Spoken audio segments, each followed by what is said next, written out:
Richard Feynman was not known for hesitation. He was quick, sharp, playful. When students asked questions, he leaned forward, not back. When journalists challenged him, he smiled. When physics became difficult, he simplified it without making it smaller. Confidence was not something he performed, it was something he embodied. So when a simple question caused him to pause, even slightly, people noticed the question itself did not sound dangerous. It was not mathematical. It did not require pages of equations. It was the kind of question that feels innocent, almost conversational.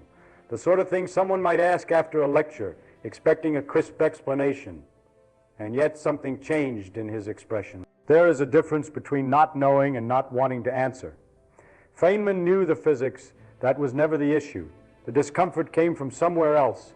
It came from recognizing that the question was not as simple as it sounded. When people watched him in those moments, they sometimes interpreted the hesitation as uncertainty. But it was not uncertainty about the science. It was caution about the framing. The question pushed toward a deeper layer than most audiences realize exists. It was structured in a way that assumed physics could provide something it may not be designed to give. And Feynman, sensitive to that assumption, slowed down. He could have answered quickly. He could have provided a metaphor. He could have delivered a polished explanation that satisfied curiosity without disturbing it. Many public intellectuals do exactly that. It keeps the conversation smooth. It keeps the audience comfortable.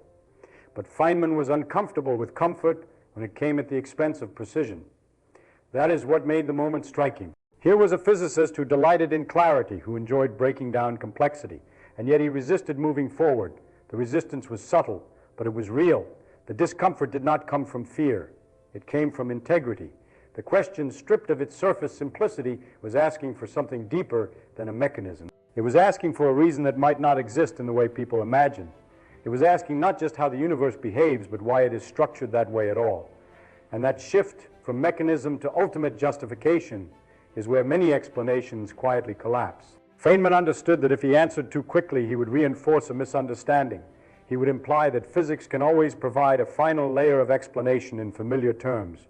He knew that once you step beyond certain boundaries, words begin to replace understanding rather than express it. The pause, then, was not weakness. It was recognition. Recognition that the question carried hidden philosophical weight.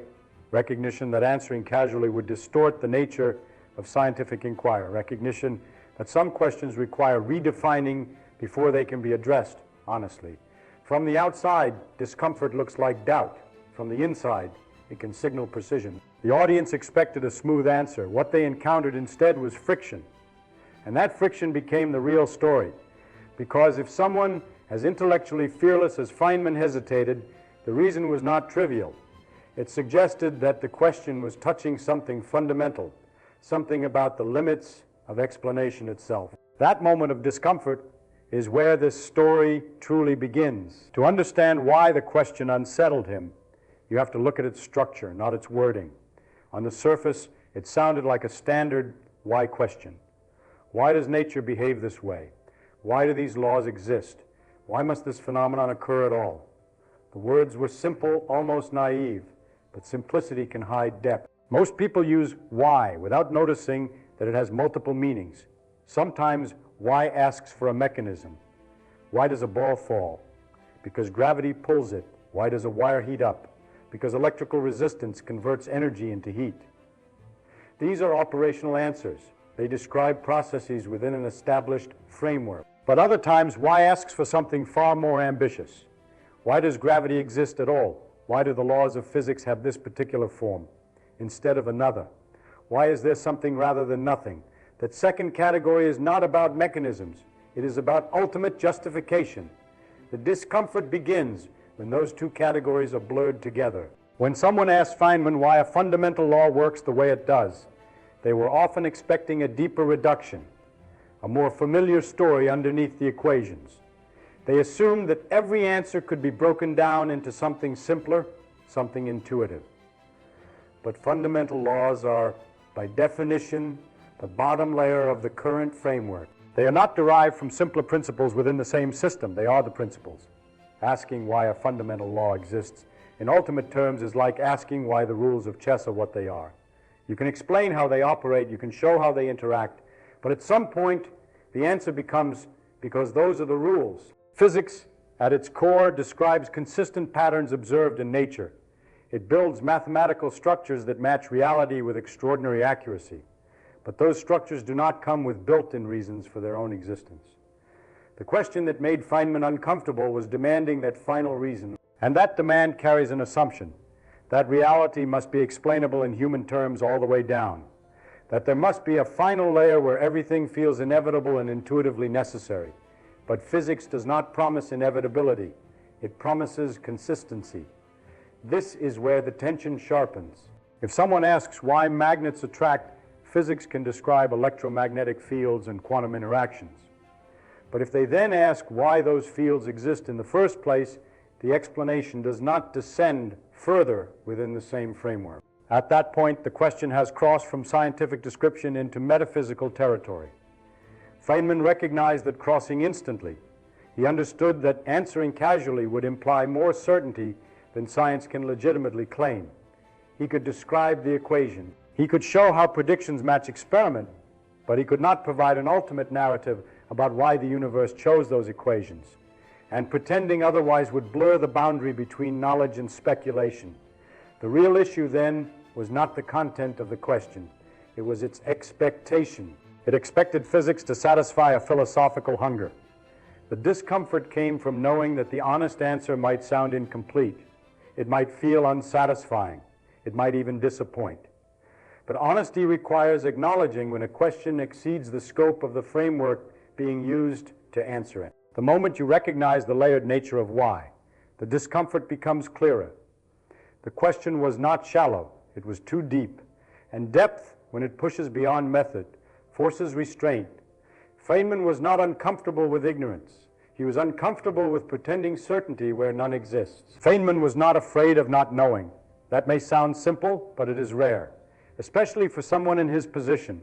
When you are regarded as one of the greatest physicists of your generation, people expect authority, they expect clarity, they expect confidence that borders on certainty. And Feynman had confidence, but not the fragile kind. There is a subtle psychological difference between ignorance and acknowledged uncertainty. Ignorance is not knowing and pretending you do. Acknowledged uncertainty is knowing exactly where knowledge stops. Feynman was deeply comfortable with the second. This is where his discomfort becomes meaningful. It was not the discomfort of confusion. It was the discomfort of recognizing that the conversation was drifting toward false closure.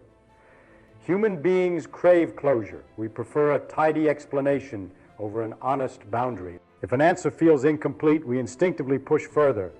We want the final piece that locks everything into place. But science does not guarantee emotional completion.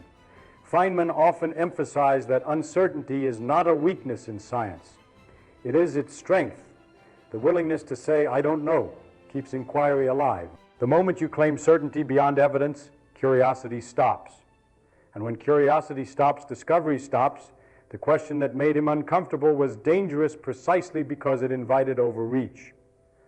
It invited him to step beyond empirical grounding and offer a philosophical explanation disguised as physics. He could have done it. He was articulate enough. He could have constructed a compelling narrative. But he understood the psychological cost of doing so. Once you blur the boundary between what is known and what is assumed, you train people to mistake storytelling for understanding. That is a subtle corruption of inquiry. Feynman's honesty required resisting applause. It required tolerating the possibility that his answer would feel unsatisfying. It required enduring the tension of an audience wanting more than the framework allows. That tension creates discomfort, not because he doubted himself, but because he knew how easily confidence can slide into illusion. Language is powerful. With the right phrasing, you can make almost anything sound profound. But sounding profound is not the same as being precise. There is also something deeply human about the moment. We often define intelligence as the ability to answer quickly. Pausing can look like weakness. Hesitation can look like uncertainty. But in Feynman's case, the pause was calibration. He was adjusting the conversation back to honesty. He was deciding how to respond without distorting the nature of scientific explanation. That process requires reflection. It requires restraint. Most people are uncomfortable with admitting limits because limits threaten identity. For a scientist, limits can feel like gaps in authority. For Feynman, limits were signposts. They marked where knowledge currently stands. The discomfort then was not fear of the question. It was respect for it. Respect means refusing to cheapen a deep question with a shallow answer. It means protecting the integrity of explanation, even when it would be easier to satisfy curiosity with speculation. In that sense, the discomfort reveals character. It shows that intellectual courage is not loud. It is quiet. It appears in the willingness to disappoint expectations rather than mislead. Feynman's pause reminds us that the most honest response to a profound question is sometimes not expansion, but boundary, and recognizing that boundary is not weakness, it is wisdom. Every field of knowledge has edges. In physics, those edges are not marked by mystery music or dramatic warnings. They are marked by consistency. When a theory predicts results accurately across countless experiments, when its equations hold under extreme conditions, when technology built from it functions reliably, that theory is considered foundational, not because it explains everything, but because it explains enough with precision. And yet, even foundational theories have limits. Science operates within a method. It observes, models, predicts, and tests. If a question cannot be framed in a way that allows prediction or falsification, it sits outside that method. It may still be meaningful. It may even be profound. But it is no longer scientific in the strict sense. This is where the discomfort intensifies. When someone asks why the laws of physics are what they are, not how they operate, but why they exist in that particular form, the question reaches beyond measurement. You cannot design an experiment to test why this universe has these constants instead of others. You can explore consequences. You can build speculative models, but you cannot step outside reality to compare alternatives directly. That is the boundary. Physics can describe how gravity bends space-time. It can describe how quantum fields fluctuate. It can unify forces under mathematical frameworks. But when you ask why those frameworks exist at all, physics has no deeper layer within its own method to offer. At some point, explanation becomes description. This does not make science incomplete in a negative sense. It makes it disciplined. The strength of science lies in refusing to claim knowledge it cannot verify. Once you cross into ultimate justification, into purpose, necessity, or metaphysical origin, you leave the laboratory behind. Feynman understood this distinction intuitively. He recognized that answering beyond the method would compromise the integrity of the method itself. It would imply that physics can access a vantage point outside the system it describes. But science is not outside the universe. It is inside it. This realization can feel deflating. We often imagine that progress in science means moving closer to final answers. But progress may instead mean refining the boundaries of what can be asked meaningfully within the method. The discomfort arises when we hit that boundary unexpectedly. We assume that enough intelligence should break through any limit. If someone as brilliant as Feynman hesitates, we instinctively think the answer must exist just out of reach. But the hesitation was not about intelligence, it was about structure. No matter how brilliant the scientist, the method remains the same. There is a kind of maturity required to accept that some questions may not have empirical answers, at least not yet, and possibly not ever. That acceptance does not end curiosity, it redirects it. Instead of demanding ultimate reasons, science continues refining models, searching for deeper unifications, exploring new mathematical symmetries. But even if a more fundamental theory is discovered, the pattern will repeat. The new theory will describe behavior with greater depth, and someone will still ask why that theory holds. At some point, the chain stops within the framework being used. Feynman's discomfort marked that stopping point, not as a failure, but as a boundary of honest inquiry. And boundaries, when recognized clearly, do not diminish knowledge. They protect it from turning into illusion. At first glance, Feynman's discomfort seems like a small detail, a pause in a conversation, a hesitation before answering. But that moment carries a lesson far larger than the question itself. It reveals what intellectual courage actually looks like. We live in a culture that rewards certainty. Quick answers are praised. Confidence is mistaken for authority. When someone hesitates, we suspect weakness. When someone admits limits, we assume ignorance. Feynman's discomfort challenges that instinct. He showed that the strongest position is not pretending to know everything. It is knowing exactly where knowledge ends. That distinction is subtle, but it changes how we understand expertise. Most people think wisdom means having the final explanation. Feynman demonstrated that wisdom can mean recognizing when the final explanation does not exist within the current framework. That recognition is not defeat, it is clarity. His discomfort also exposes something about our relationship with science. We often approach physics as if it were a storytelling engine, a machine that converts mystery into narrative closure. We expect every why to be answered in human terms. When it isn't, we feel unsatisfied. But science is not designed to comfort. It is designed to describe. The emotional shift here is important. Instead of seeing Feynman's hesitation as evasion, we begin to see it as protection. Protection of the boundary between what is known and what is imagined. That boundary matters. Without it, explanations become elastic. They stretch to fill gaps with speculation. They sound convincing, but they drift away from evidence. Over time, the distinction between discovery and invention blurs. Feynman refused to let that happen, even in casual conversation. There is something deeply humbling about that stance. It reminds us that even the most brilliant minds stand inside the same universe we do. They do not possess a secret vantage point beyond it. They navigate within the same constraints of method and evidence, and yet that limitation does not shrink their achievement.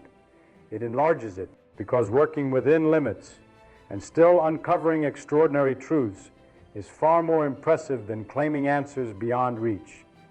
In the end, the question that made Feynman uncomfortable does something unexpected.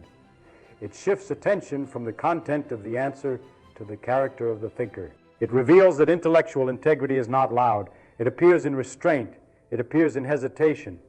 It appears in the willingness to leave a question partially open rather than close it artificially. That is why his discomfort matters. It teaches us that uncertainty is not the enemy of understanding. It is its foundation. It teaches us that honesty is more valuable than completeness. And it reminds us that the pursuit of knowledge is not about eliminating mystery entirely. It is about approaching it without illusion. Feynman's pause was not a crack in his brilliance. It was evidence of it.